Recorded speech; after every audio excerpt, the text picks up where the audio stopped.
नमस्कार दोस्तों, study with मैथी चैनल पर आप सभी लोग का स्वागत है। और देख रहे हैं कि खबर आई है कि प्रधानों को गजेटेड अफसरों के बराबर वेतन।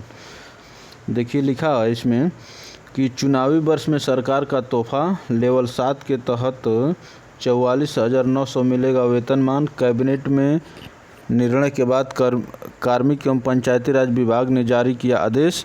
इसमें देखिए पूरा डिटेल में लिखा हुआ है, हर वर्ष वेतन पर खर्च होंगे 106 करोड़ से अधिक। चलिए ये तो हम लोग बाद में देख लेंगे। इसमें देखते हैं, लिखा है अधिकार में वृद्धि के साथ प्रदेश में प्रधानों की हालात भी बदलने जा रही है। अब प्रधान राजपत्रित अधिकारी होंगे तथा उन्हें लेवल 7 के तहत प्रतिमाह 49,900 रुपये वेतनमान देने का निर्णय लिया गया है। कैबिनेट की बैठक में निर्णय के बाद कार्मिक एवं पंचायती राज विभाग ने आदेश जारी कर इसके लिए लोक जनप्रतिनिधि अधिनियम में आवश्यक संशोधन कर लिए गए हैं। चुनावी वर्ष में प्रदेश की योगी आदित्यनाथ सरकार ने गांव की सरकार को होली का तोहफा दिया है। खास यह है कि आगामी महीने में पंचायतों के लिए चुनाव होने जा रहे हैं और नए चुने हुए प्रधानों को सरकार के इस फैसले का लाभ मिलेगा। इन्हें वेतन पंचायती राज विभाग से दिया जाएगा। इसके लिए विभाग का अगला बजट और खाता होगा। इसके लिए विभाग का अलग बजट और खाता होगा। जिला पंचायती राज अधिकारी रेणु श्रीवास्तव ने बताया कि विधायक और सांसद की तरफ प्रधानों के लिए भी वेतन का प्रावधान किए जाने की लंबे समय से मांग की जा रही थी। अब देखिए यहाँ पर डीएम हैं भानुचंद्र गोस्वामी, इन्होंने क्या इस मामले में प्रमुख सचिव ग्राम विकास का आदेश आया है। गाइडलाइन का इंतजार है। प्रमुख सचिव के निर्देश के क्रम में सीडीओ और डीपीआरओ को आवश्यक कार्रवाई के लिए कहा गया है। अब यहाँ पर देखिए लिखा है कोने में कि पेंशन पर अभी निर्णय नहीं। प्रधानों की विधायकों की तरफ पेंशन तथा अन्य सुविधाओं की तो घोषणा की गई है, लेकिन पेंशन पर अभी गतिरोध बना हुआ है। बताया जा रहा है कि सरकारी कर्मचारियों न्यू पेंशन के अंतर्गत लाया गया है, जिसकी राशि बाजार पर निर्भर करेगी। ऐसे में यदि प्रधानों के लिए पेंशन की घोषणा की गई तो सरकार को कर्मचारियों की नाराज़गी उठानी पड़ सकती है। तो वही बात है कि सरकार अगर प्रधानों को पेंशन देती है तो उसको कर्मचारियों की नाराज़गी झेलनी पड़ेगी। इसलिए क्योंकि कर्मचारियों को तो आप पेंशन देते नहीं, एनपीएस स्कीम लाए हैं। ये पहली खबर थी। चलिए अब हम लोग अगले खबर पर चलेंगे। इसको आप लोग देखेंगे अच्छे से।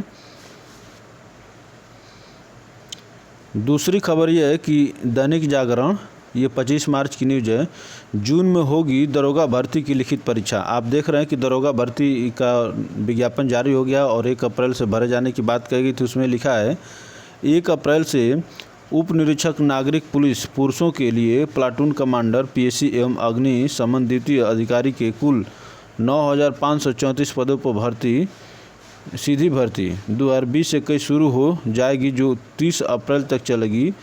भर्ती बोर्ड इसके बाद जून माह में दरोगा भर्ती की लिखित परीक्षा कराएगा। ये आई है। जब तक कि आप जानते हैं कि खबरें आती रहती हैं, खबरों का कोई नहीं है, लेकिन थोड़ा सा जानकारी हो जाती तो बच्चों को सुकून मिल जाती है, विद्यार्थियों को।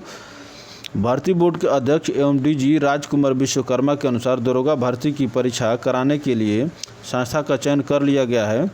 मुख्यमंत्री का अनुमोदन मिलने के बाद भर्ती बोर्ड ने संस्था के साथ MOU साइन किया है। इसके साथ ही उप निरीक्षक के लिए लिपिक संवर्ग की भर्ती परीक्षा जुलाई में कराए जाने की तैयारी। आप जानते हैं कि एक लिपिक संवर्ग की भी पुलिस विभाग में आई है।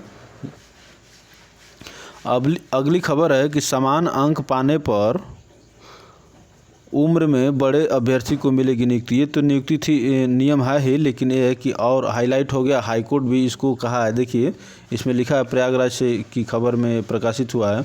इलाहाबाद हाईकोर्ट ने प्रदेश के अधीनस्थ न्यायालयों में स्टेनोग्राफर भर्ती परीक्षा 2017 परिणाम में समान अंक पाने वाले 2 अभ्यर्थियों में से उम्र में बड़े अभ्यर्थी को नियुक्ति देने के निर्णय को सही करार दिया। कोर्ट ने इस मामले में हस्तक्षेप करने से इनकार करते हुए कहा कि यदि पद रिक्त हो तो दूसरे अभ्यर्थी को भी नियुक्ति देने पर विचार किया जाए।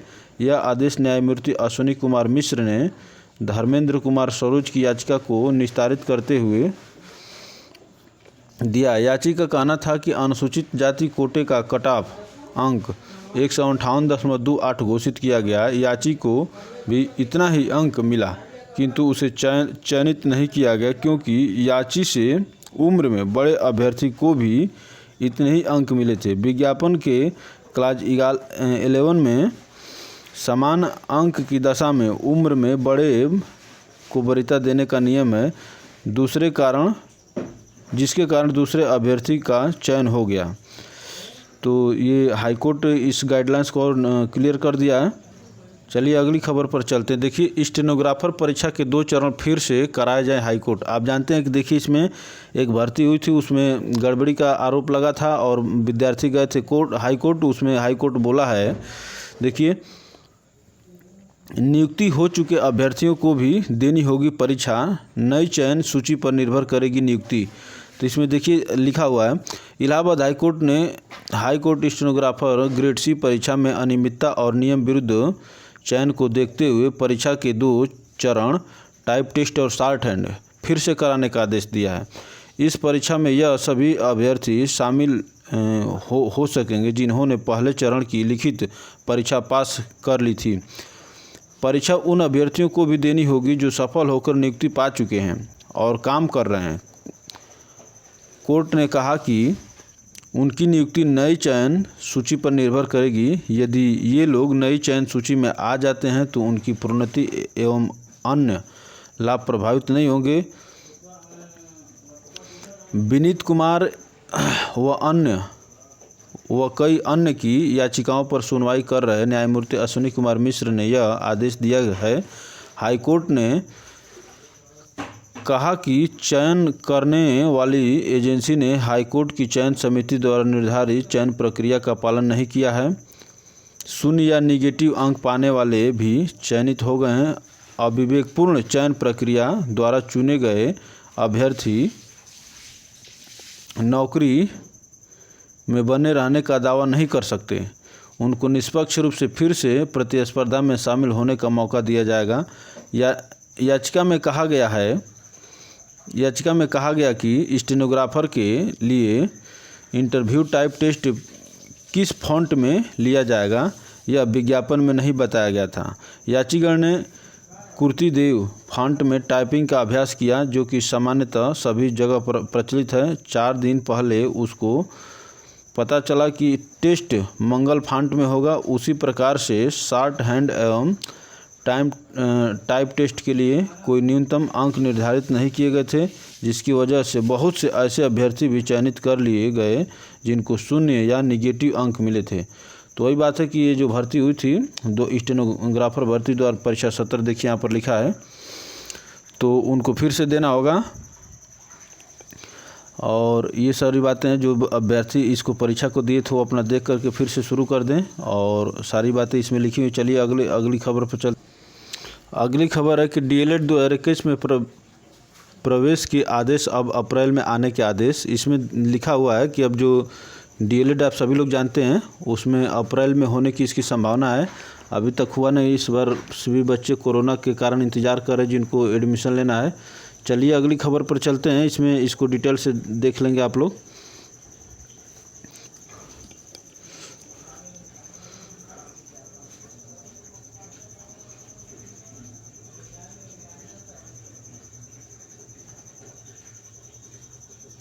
अब देखिए इसमें अगली खबर है कि इंटर के बाद शिक्षक प्रशिक्षण लेने वाले अध्यापकों की नियुक्ति देने का आदेश। तो आप जान रहे थे कि बहुत दिनों से चर्चा में चल रही थी कि इंटर के बाद ही टीचर का वो किया। देखिए इसमें लिखा है, इलाहाबाद हाईकोर्ट ने इंटरमीडिएट के बाद शिक्षक प्रशिक्षण का डिप्लोमा या डिग्री लेने वालों को सहायक पद पर नियुक्ति के लिए योग्य मानते हुए चयनित याची शिक्षकों को 1 माह में नियुक्ति पत्र जारी करने का आदेश दिया है। बेसिक शिक्षा विभाग ने इनको नियुक्ति पत्र देने से यह कहकर इनकार कर दिया था कि उन्होंने स्नातक किए बिना ही शिक्षण प्रशिक्षण प्राप्त किया है, शिक्षा का प्रशिक्षण प्राप्त किया है, इसलिए नियुक्ति के लिए अर्ह नहीं है। सोनी व 2 अन्य की याचिका पर न्यायमूर्ति सलील कुमार राय ने यह आदेश दिया। याचिगण के अधिवक्ता सीमांत सिंह का कहना था कि याचिगण ने 2019 की सहायक अध्यापक परीक्षा उत्तीर्ण की है और बीएसए मैनपुरी ने उनको यह कहते हुए नियुक्ति पत्र देने से इनकार कर दिया कि स्नातक की डिग्री के बिना प्रशिक्षण प्राप्त करने के कारण वह नियुक्ति की अर्हता नहीं रखते हैं। अधिवक्ता का कहना था कि विक्रम सिंह व 4 अन्य तथा सूरज कुमार त्रिपाठी केस में हाईकोर्ट ने इसका समाधान कर दिया है कि एनसीटीई की गाइडलाइंस के अनुसार इंटरमीडिएट के बाद प्रशिक्षण डिप्लोमा प्राप्त करने वाले अभ्यर्थी सहायक अध्यापक नियुक्ति होने के अर्ह हैं। ऐसे में बीएसए द्वारा नियुक्ति पत्र न देना अवैधानिक है। कोर्ट ने पूर्व में पारित आदेशों को दृष्टिगत रखते हुए याचिगण को 1 माह में नियुक्ति पत्र जारी करने का आदेश दिया। यहाँ पर देखिए एचजीएस प्रारंभिक परीक्षा टली, वो जो इलाहाबाद हाईकोर्ट में जो एचजीएस की परीक्षा होती है उसमें आप जानते हैं कि एचजीएस की परीक्षा क्वालिफाई करने पर आप डायरेक्ट एडीजे रैंक पर आते हैं। तो इसमें लिखा है कि इलाहाबाद हाईकोर्ट द्वारा 4 अप्रैल 2021 को आयुक्त उच्च न्यायिक सेवा प्रारंभिक परीक्षा 2020 टल गई है। हाईकोर्ट की अधिसूचना के मुताबिक जिन अभ्यर्थियों ने परीक्षा के लिए आवेदन किया है उनको दोबारा आवेदन करने की आवश्यकता नहीं होगी। यह जानकारी निबंध चयन एवं नियुक्ति निरंजन चंद्र पांडे ने दी। तो ये 2 खबर थी। चलिए अगले खबर पर चलेंगे, हम लोग देखते हैं।